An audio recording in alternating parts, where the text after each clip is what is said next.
Well, hello to all of you from around the world. I want to thank you for joining us for this edition of Soulivity today. We're broadcasting live from our studio right here in the nation's capital, Washington, D.C., and on KMET 1490 AM radio in Southern California. My name is Brian Wesley Johnson, and whether you're at home, driving, or even at work, we are always glad you're here with us. Now, we have a very special show for you, and I'll be introducing my co-host in just a second.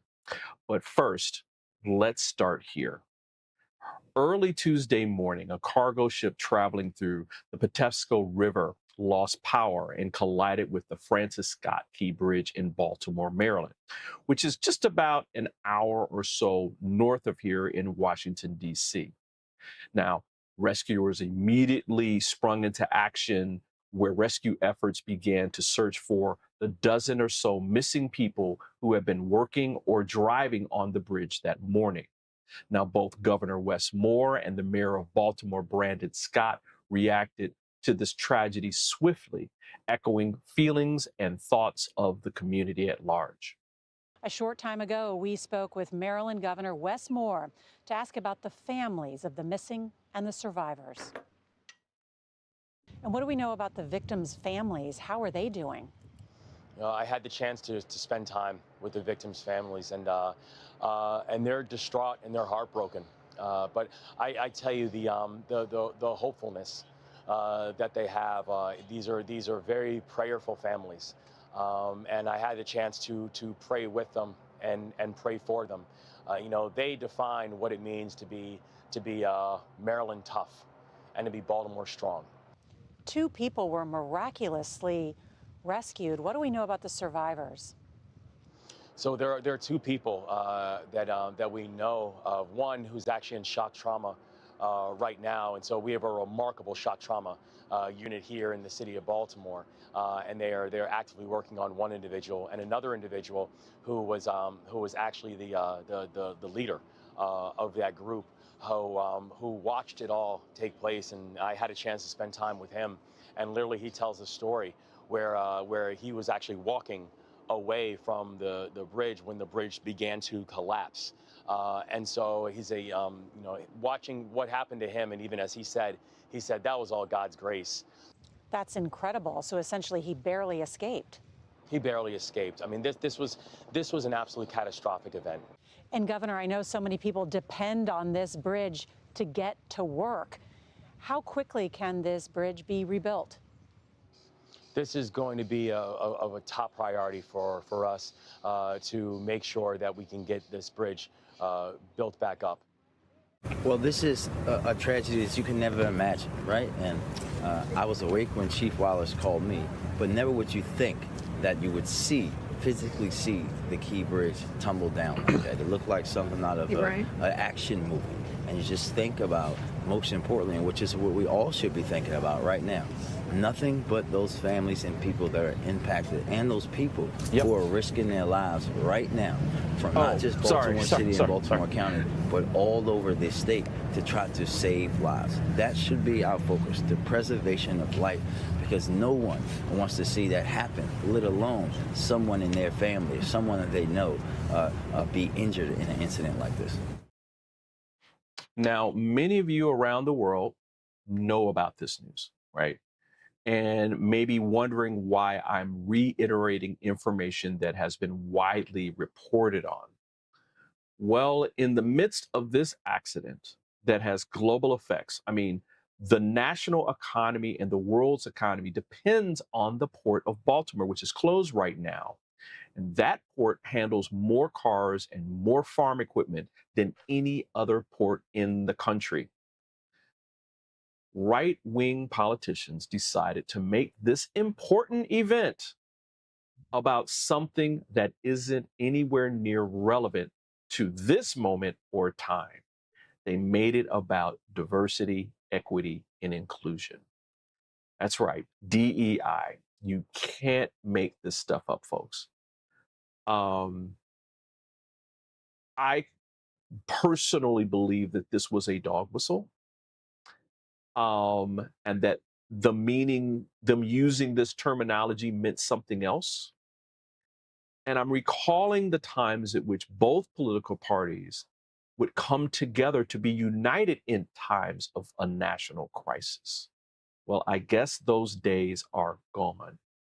Now, I won't go through the numerous nonsensical tweets and statements on television and radio, but I will give the stage to American TV and film producer Keith Boykin for his reaction to these people, which kind of echoes what I'm feeling today.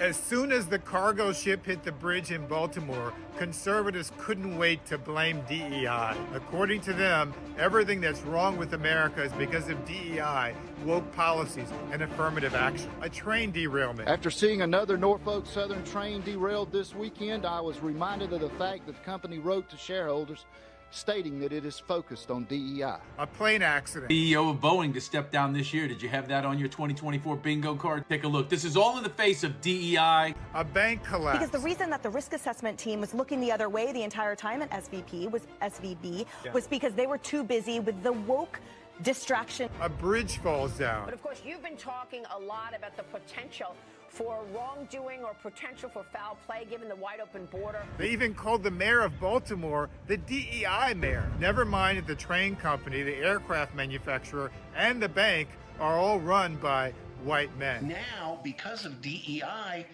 when you see a black surgeon, you get a question in your mind. As if old white guys were lining up to see black doctors in the first place. The attack on DEI presupposes that anyone who is white and male got his job because of merit, and everyone else got it for some other reason. That's because they falsely equate diversity with inexperience and blackness with incompetence. So who was responsible for the thousands of plane crashes, train accidents, and bank failures in the 200 years before DEI even existed, when only white men held those jobs? The worst train accident in America was in 1918. The conductor was a white man. The worst plane crash in America was in 1979. The pilot was a white man. The worst shipping accident in America was in 1865. The captain was a white man. And the worst president in America was, well, you get the picture. In reality, diversity, equity, and inclusion and affirmative action have always been about recruiting, hiring, retaining, and promoting qualified black people, women, people of color, and other groups that have traditionally been locked out of opportunity. Stop politicizing tragedies to blame black and brown people. That's not sophisticated business reasoning, that's racism.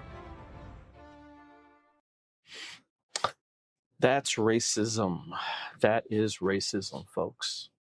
It's also discrimination, plain and simple. Now, this isn't rocket science here. If we as a people want to move forward toward a bright future for all of us in this country, we must stop scapegoating communities of color, women, and LGBTQ people. When you do that, that isn't higher consciousness. When you do that, that isn't acceptance. That isn't honoring thy neighbor. So we're going to talk about this today. And I'm happy to welcome my co-host for today's show, the amazing Dr. Chanel DeGuzman, executive leadership coach, author, and Soulivity senior contributor. Hi, Chanel. As you can see, I'm a little hot this morning. Just a little hot. Coming in a little hot, Brian. Good morning. Good morning. When you saw the tragedy and then you saw the reactions, these political reactions, and I'm being very kind saying that, what were your reactions to that? So, Brian, before I give my reactions, can we just take a minute to honor those who have lost their lives, those who might still be missing, the family members, Absolutely, both here and abroad, who, are just probably with immense grief and heartache. So just want to take time, and we want to give our thoughts and our prayers to everyone affected by this tragedy. Absolutely. Thank you for that. Thank you for that. Absolutely. Let's be the change that we want to be. Yes, let's be the change. Absolutely. And that is where my heart is. So to have to deviate, talk about deviations, to have to deviate from the humanity of this tragedy and all focus and energy on prayers and goodwill and love, we now have to have a conversation about certain individuals making this about or politicizing this whole tragedy to Absolutely. scapegoat DEI. I mean, Yeah. you don't, DEI comes in waves. You hear about it and then it goes quiet and then it comes back up to surface. And now all of a sudden we want to bring and attack DEI in the midst of this, you know, horrific tragedy. Like you Yeah. said, it's nonsensical and it's hard for somebody like me to, um, to really want to even engage in the conversation. But I Yeah. know it is our duty to increase awareness where there is, I'm going to say, as I said in our pre-introduction, ignorance to me. Ignorance. And it's nonsensical. And you don't want to entangle your energy, your love, your Hmm. light with this. But unfortunately, we coexist in this world and we have these types of people in our world. So it's not like we can completely just ignore them. We Right. do have to bring light and call this out because it just doesn't make sense. Yeah. And I just say, where is the humanity in this across the aisle? That's Yeah. what my question is. Yeah. Yeah. I completely agree. Um, I will say this part. I think the people who these politicians are talking to are probably ignorant. But the politicians that are actually speaking the words, I say a lot of them, if I'm being kind, they know what they're doing. Mhm. This is a presidential election year where people are running again for Congress and Senate, and they are trying to rile up some folks who are probably ignorant themselves, or maybe not ignorant to what that dog whistle is. I mean, using DEI in this way, in this moment, right? It's not like they're just having a regular political discussion about policy or something like that, and they want to equate some of the faults in the policy around diversity, equity, and inclusion. I don't have to agree with that, but I could understand where they were trying to go. But this was an accident, a collision, a tragedy where not only are the families, first and foremost, the families of the missing are hurting, right? But this is also something that's affecting our global economy as well. And it's like, well, shouldn't the focus be on finding out where the missing are, right? Giving some closure to those families around their missing loved ones, may they be dead or alive, Mhm. hopefully alive. Clearing the port so that naval traffic can get in and out to restore, what's being lost, because it's something like, I think Secretary Buttigieg said yesterday that this is happening in a way where the economy is being affected by $100 million a day. Mm. A day. So in 10 days, that's $1 billion, y'all. Right? And we're already at day 4, I think. So Tuesday, Wednesday, Thursday, Friday. Yeah. So we'll be at day 4 tomorrow. Mhm. So there's more. I mean, not to say there's more important things to talk about today, but I couldn't be silent because those folks picked this moment specifically to bring this forth, which means that this was intentional, right? This was an intentional act by folks, Mhm. It almost right? feels, Brian, like this ploy, if you will, was already waiting in the wings Hmm. for an incident to attach itself to. Yes. And Yeah. shame on you, shame on, these promoters of this argument that they would use such a human tragedy for this. And I think Mayor Scott had also said, and maybe even the governor, just said the focus needs to be on the people, the families. I mean, some of those workers were from Mexico, and Yeah. how um, their efforts fund, or they send money back home. That's just how the culture is. And Right. so there were prayers and requests being made. Don't forget about their families, because those are the primary breadwinners for those families who are now gone.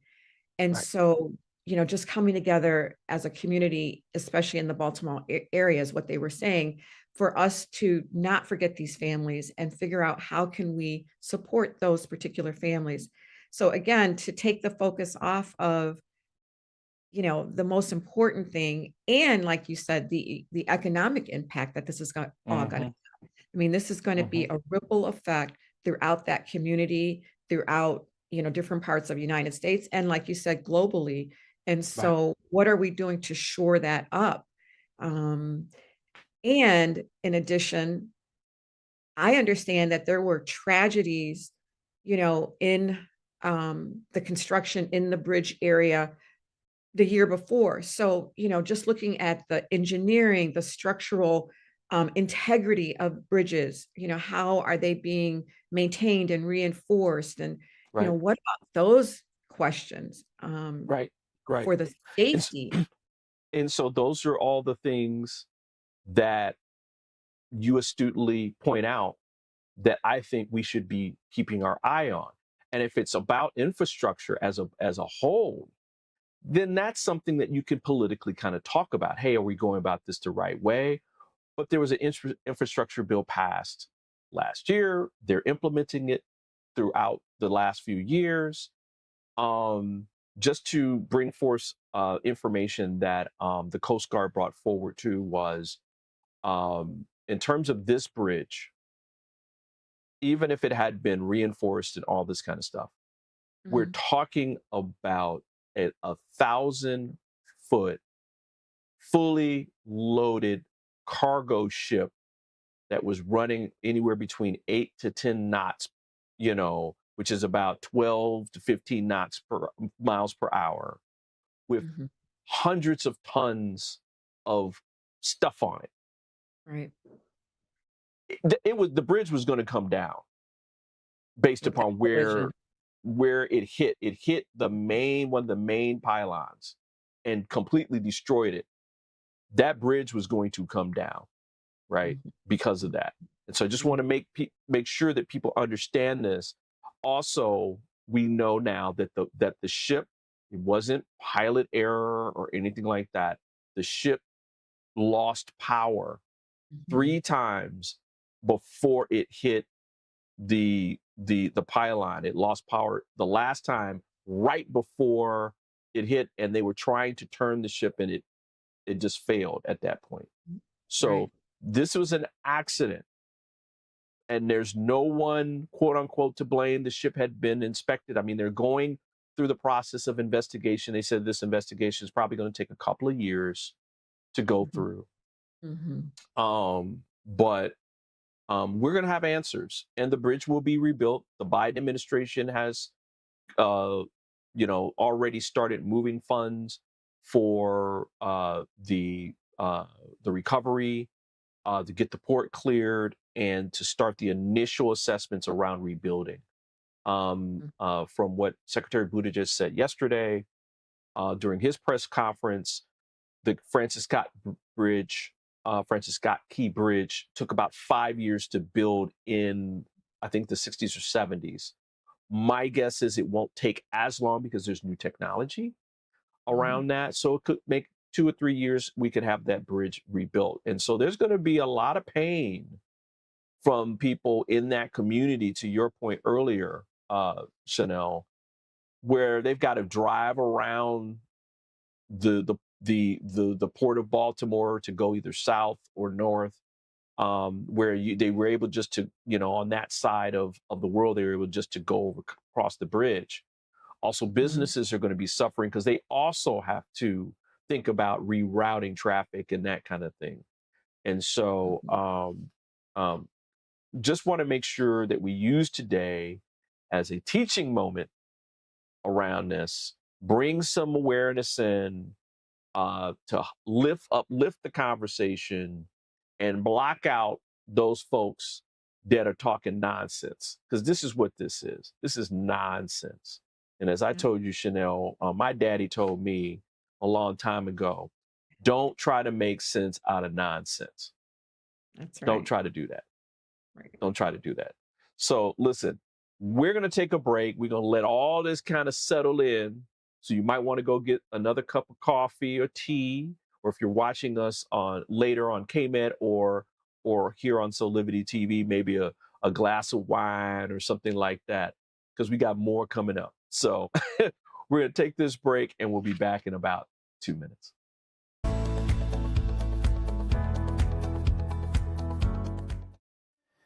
Do you see me kneeling on this dual roller called Parasetter? It's actually comfortable because of this channel and the softness of the special foam. It feels like my kneecaps are being massaged.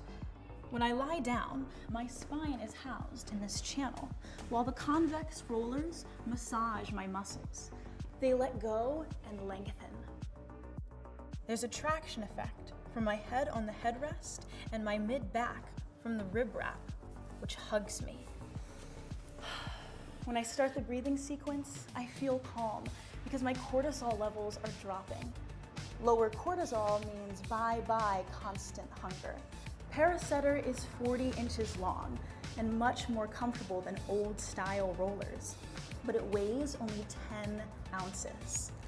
Parasetter, just like Pilates was, is no longer an insider secret. Do yourself a favor. Reset your parasympathetic nervous system. Defeat stress. Lying, sitting, kneeling, or standing. This unique patented roller helps everyone.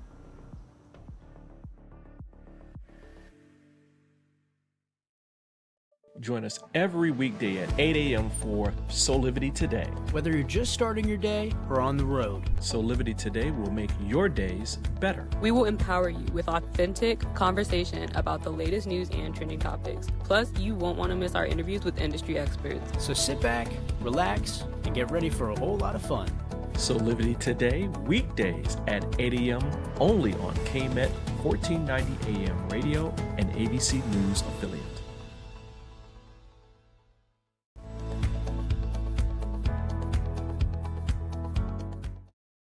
Hey, we're back with more here on Soulivity Today, where we are discussing the political reactions to the Baltimore Bridge collapse in Baltimore, Maryland. And back with me is Dr. Chanel DeGuzman, executive leadership coach, author, and Soulivity contributor. Hey girl.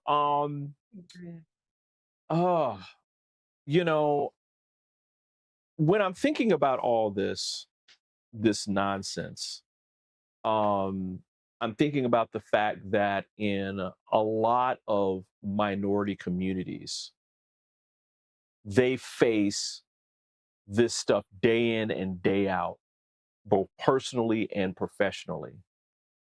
And one of the terms that comes to mind, there's many, but one of the terms that comes to mind is microaggressions. And to those that don't know what this term means, again, we're using this as a teaching moment. Microaggressions are actions that negatively target a marginalized group or individual. And it's a form of discrimination that can be both intentional or accidental. So it does, when people say, oh, oops, or I didn't really mean it, so it's not, no, it doesn't work that way. And so, want to talk about this a little bit to kind of put this into context here so people understand what people of color, women, LGBTQ folks, and other minorities, our Native American brothers and sisters, when this stuff kind of happens and people speak nonsense out their mouth about them, what that is and what that feels like. And so, Chanel, I mean, I asked you this offline before we started the show, because we were both kind of getting a little hot too before the show came on. You've experienced this in your world, probably both personal and professional. Can you remember an incident when this happened to you?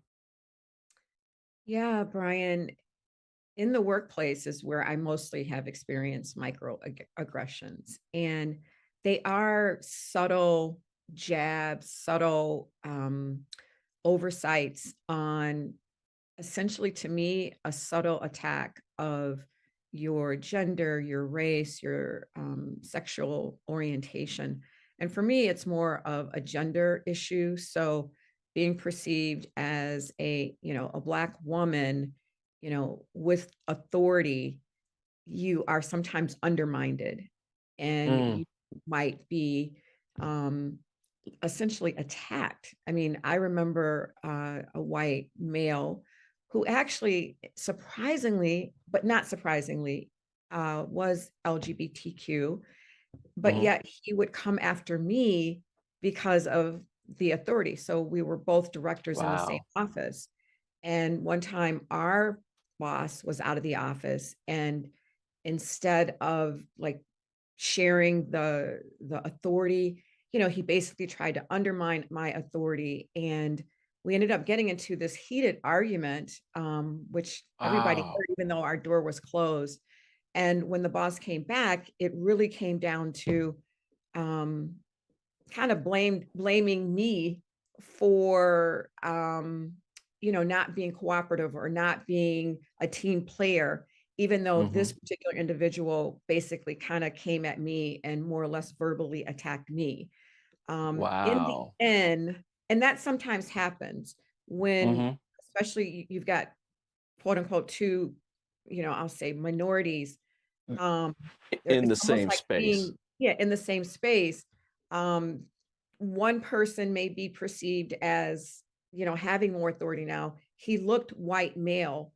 And so when HR got involved, they were leaning very heavily in terms of his side of the story and really discounting mine, as almost blaming me because he was, gay, let's say. And so they were trying to defend him and not even understanding that there were microaggressions happening all along in terms of the attack on my authority as a Black woman, and not fully recognizing I earned my directorship. I have just as much authority as this person. And so it ended up being a very tenuous situation. In the end, we did have to come together and figure out the root cause of everything. And eventually we did. But the buy-in was that I was at fault and I should have been more understanding because he was of a marginalized group. And can you see how that subtle microaggression just got turned on its head? Right. And I'm like, you gotta be kidding me. And here again, we're talking about you're in a situation professionally where here's a microaggression against you. It turns into this thing with HR, and then HR's resolution is another microaggression against you. Yes. Yeah. Because Black women and women of color have had to fight double and triple times everybody else. Absolutely. Because they're always been at the low end of the totem pole, at the end of the stick. This has been throughout history. And just to let people know, we'll put some links in a little bit later, but this is not new, folks.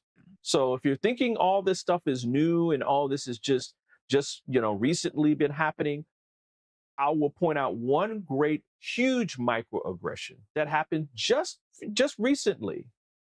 During COVID, look at our Asian American brothers and sisters that got brutalized and violently attacked because of COVID, right? They had nothing to do with that, right?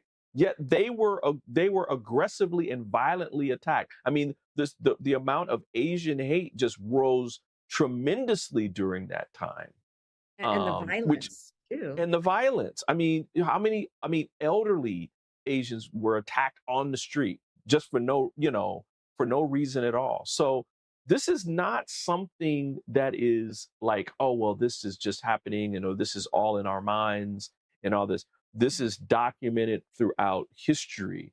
I mean, Keith Boykin was talking about this, where does it really make sense that this accident was caused by diversity, equity, and inclusion when the overwhelming majority of accidents and other things that have happened in our country and in our world were by when white men were in charge? Not demonizing them at all. I'm just talking facts right now. Facts. Right? So does it really make sense? Does it really make sense that somebody would bring up DEI? And this was because of DEI, or because we have open borders, or that kind of thing? Does it really make sense when you look at it factually? So just want to make sure that we're talking apples to apples here, and really bringing forth factual information that we can use to empower ourselves and then unify so that everybody can have their best life, right? I mean, that's what we're talking about. That's why we're talking about this stuff today. Yeah. I don't Yeah, know, go Brian. ahead. It Go ahead, seems Chanel. like people, just try to explain away, a tragedy with this politicizing the issue versus figuring out again, or just acceptance. Like you said, this was not necessarily a human error that we can point to, until the investigation comes out. This was just an error that happened, or an accident. Go ahead. And so to, attach meaning and to rationalize the accident and attach it to something that benefits and gets the crowd all riled up, again, is the distraction. It's not Yeah. DEI. It's the fact that Right. you're getting people riled up in a, the fact that we're getting ready to, a voting year, Right. to perhaps, sway the vote, because you might feel like this is getting away from you. So you're just reaching for straws at this point. Right. And I just pray that the common person, and maybe through continual awareness and dialogue and just us bringing this to the surface, that people will see it for what it is. I mean, in actuality, DEI, benefits more companies than not. The innovation that Absolutely. comes out of diverse perspectives and innovation that results from coming and solving problems with diverse ways of thinking and knowing benefits companies' bottom line and their revenue. Absolutely. And so to even remotely attach this to this tragedy shows, again, that some people are ill-informed and who have agendas that are not for our highest good, are not for the Absolutely. unification of this country. Absolutely. Brilliantly stated. Brilliantly stated. Thank you for that. Thank you for that. Listen, we're going to take another break. I'm glad that you mentioned people taking action, because in the next segment, we're going to talk a little bit about that. And then we're going to go into how all of us can have these discussions when they happen, and move forward with relating to each other at a higher level, and a more peaceful level for the benefit of all. So everyone, we're going to take this break and we'll be back in a couple of minutes.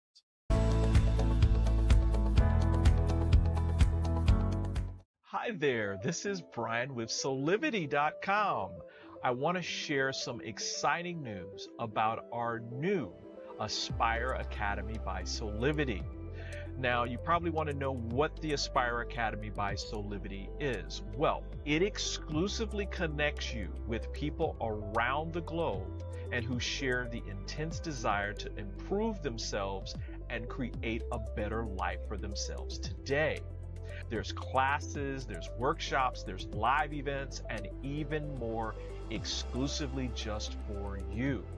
You see, I wanted you to have a safe space where you could grow, you can learn, and it would empower you in all aspects of your life, including your mind, your body, and your soul.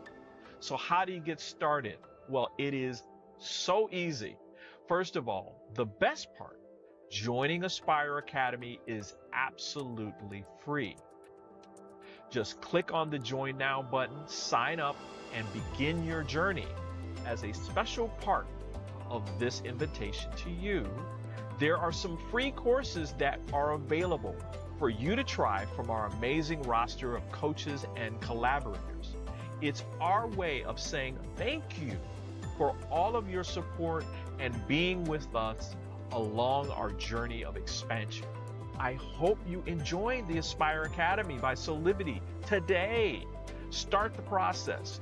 Learn more about your passion, your purpose, and how to live a higher quality life.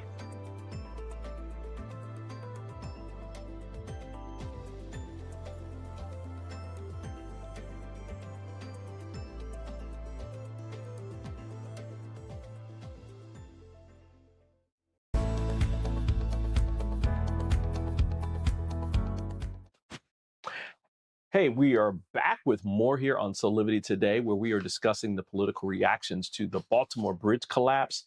Earlier this week, back with us is Dr. Chanel DeGuzman, author and executive leadership coach. Chanel, we were just talking in the last segment about how people just didn't sit around when this happened. People took action. They didn't sit idle. They fought back against all this nonsense, especially on social media with some of their responses. One on Twitter specifically, a lot of people in the minority communities, specifically communities of color, Black community, they reclaimed the term DEI and made it trend as the DEIs, like we are all the DEIs. And I loved it. Like, no, you're not gonna, we're just not gonna let this stand and let you use this term in a derogatory way toward us. We're gonna claim this thing and move it back into, like you said earlier, Chanel, that DEI is about expanding the pool of qualified talent to that, where it includes marginalized communities that have a lot to offer, especially around things like problem solving. I keep thinking about Hidden Figures, for instance, which is, this fantastic movie around DEI, basically, where they took advantage of this talent that was solving problems for NASA. Yes. Think about that. Just think about that. These beautiful women of color who changed the world, basically. Yeah. Yeah, go ahead, Chanel. No, I was going to say, just even that example, like the inclusion part of DEI, those women were now included in that space. They added the diversity in terms of thought diversity, a different way to, do those calculations and look at the problem and solve it in real time in some instances, right in front of those white men who were sitting there scratching their heads. That is what inclusion is all about. And that is what diversity is all about, is getting more perspectives in the room so that you can look at problems differently, look at approaches to solving the problems through different lens and different perspectives.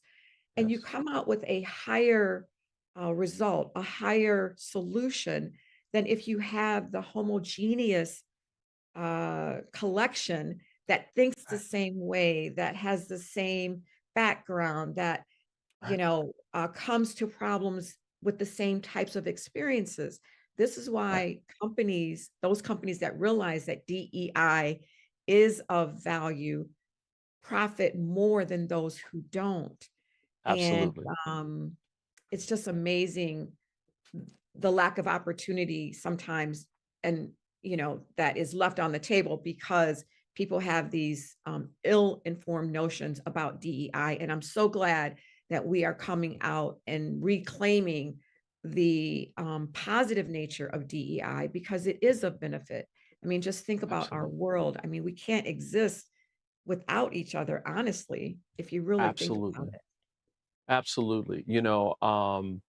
Um, I look at things like the 14th Amendment, equal protection under the law, right, would not have existed without people like the late great, and I'm losing Thurgood Marshall, right, Mhm. who argued for the abolishment of separate but equal, which was the cornerstone of the nation before that, right? That, oh well, it's okay, we can have these separate things, and but we're still equal. It's like, no, that doesn't exist. Well, they brought forth a different idea in law that stuck and created a constitutional amendment that benefited everyone, Mhm. right? And so here's again diversity at action, right? In action. And so, glad that people are speaking out about this, glad people are taking this back, not letting it sit. There was one response on Twitter from one of my followers that I won't mention her name just to, but she said, I love how we take something that was meant to be offensive, calling minority folks DEIs, and turn it into a joke. It dismantles the weapon and turns it into something that we can enjoy and makes fools out of those who try to harm us with it. She said, our humor is medicinal. And I was like, absolutely, Yes. absolutely. This is nonsense. We're going to treat it as nonsense. And and we're going to take back and put forth what this really means for all of us, right? That this is power. We are power. Absolutely. Absolutely. We're going to take just one more break, Chanel, but when we come back, as you know, always want to leave people with empowering. So, in terms of this moment of a learning and lesson of teaching, want to make sure we bring this forward too. So everybody, we're going to take this quick break and we'll be back with more of Soulivity today in just a moment.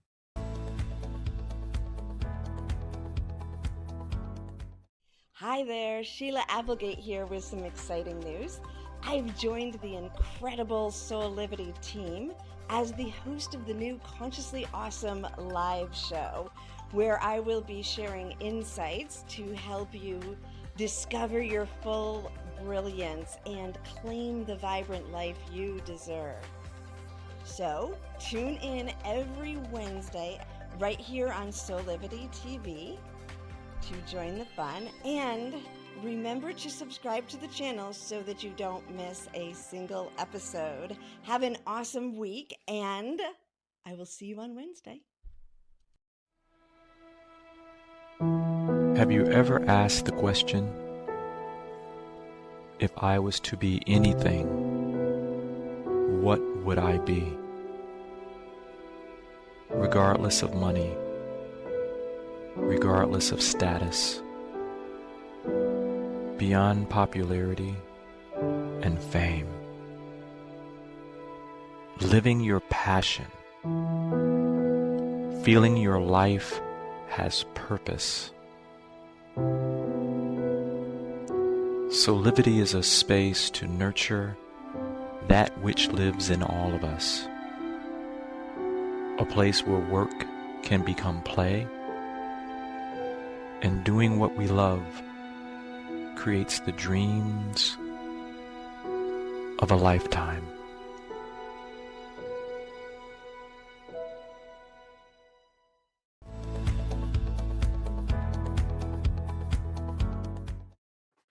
Hey, we're back with more on Soulivity today, where we are talking about the political reactions to the Baltimore Bridge collapse, which included some microaggressions, as we're calling it. You can call it some other things too, but you know, this is a children-friendly show, so we're not going to say that kind of stuff today.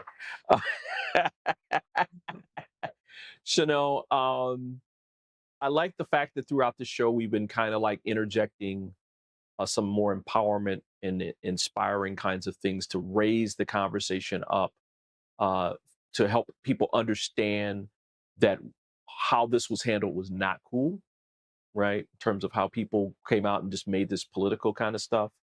And probably also inform people, okay, is this the kind of person you want to be representing you in your local district?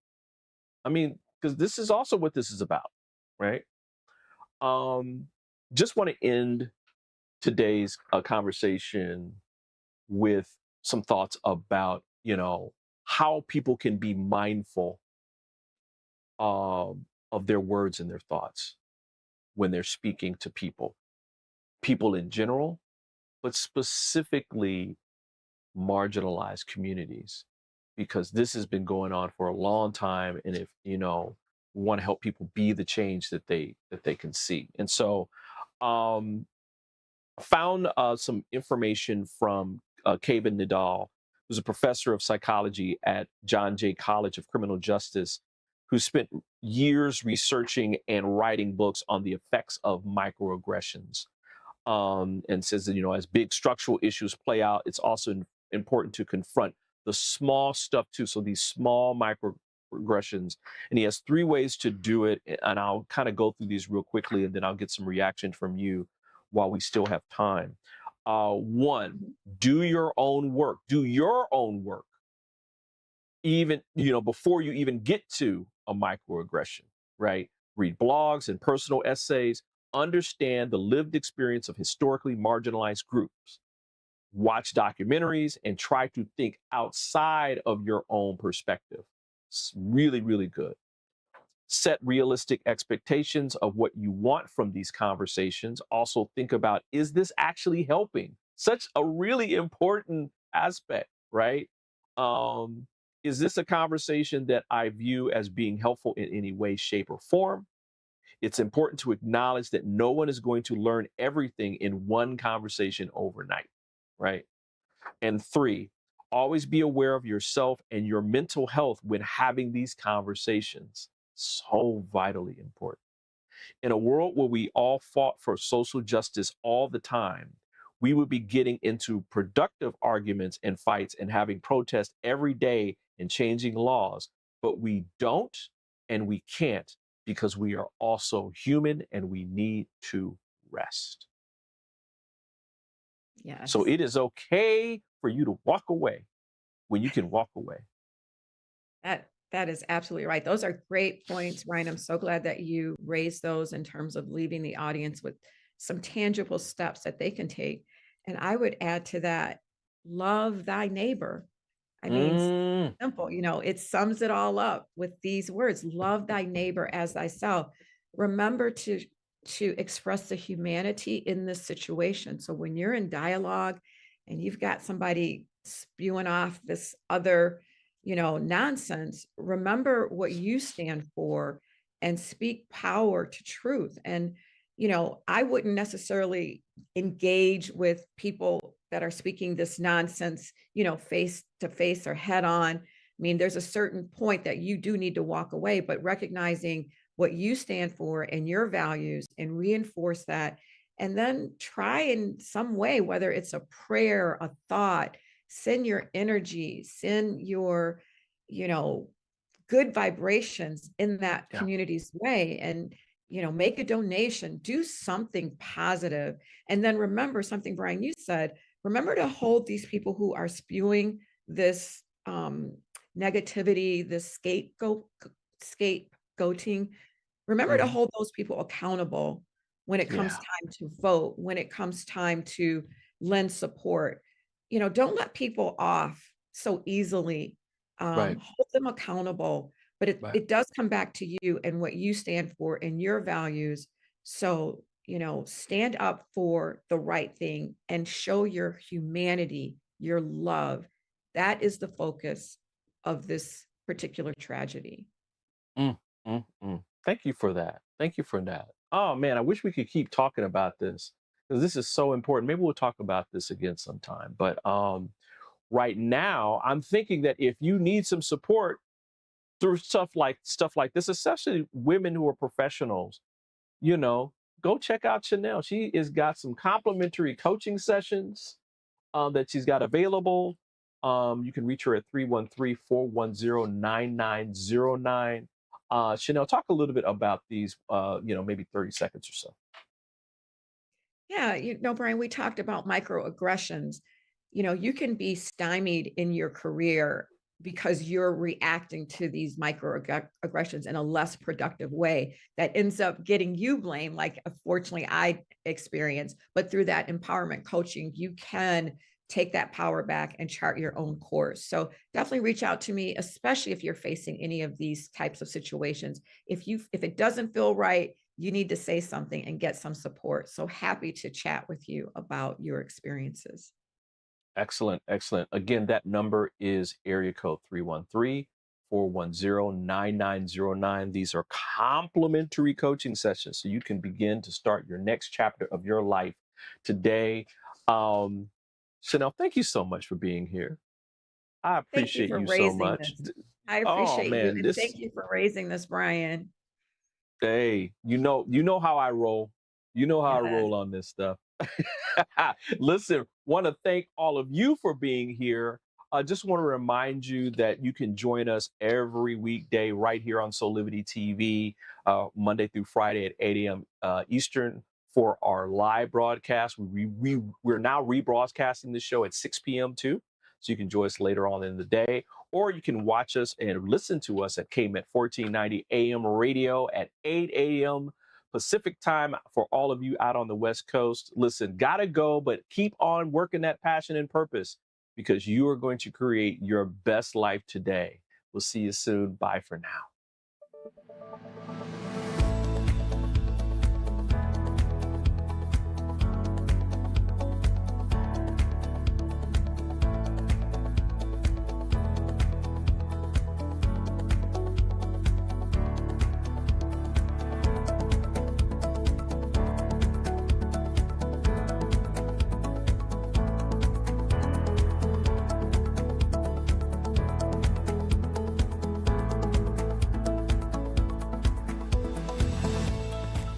This work is subject to copyright owned by Affinity Global LLC.